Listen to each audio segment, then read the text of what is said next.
Phil, maybe one last question for you, because I'm really keen to see what your thoughts are here. Now, we talked about this in our pre-event call about how it's interesting to see that not all companies have been able to capture value and adoption of their AI efforts and kind of managing the ROI, specifically in the marketing efforts. So what have you seen of some of the common themes that the companies that have been successful, what have been the common themes between them?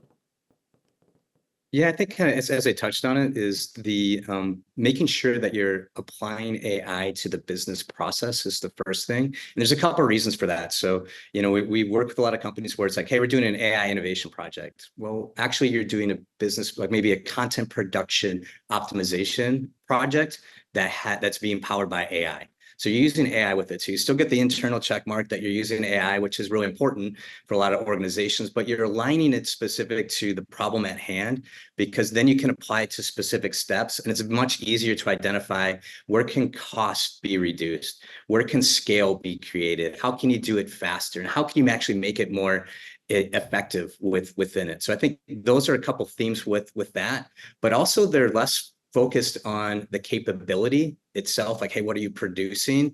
But they're like, how do we get something into production? So not POCs, but pilots that are in production that are actually delivering value within that. So there's a lot of just excitement about the engine. But if you think about a car with just an engine like hoisted up in your garage, it's not going to provide a lot of value until you add the wheels, you add the windshield and the different pieces of it. You have a navigation, knowing where you're headed. That strategy component, up front is going to be really important. And I think the last thing on that, if you're applying it to the business, what's going to mean is that there's going to be a business person that's going to be accountable for the ROI. If you just do AI in general, oftentimes people are like, well, that's going to be the data scientist that's responsible for this.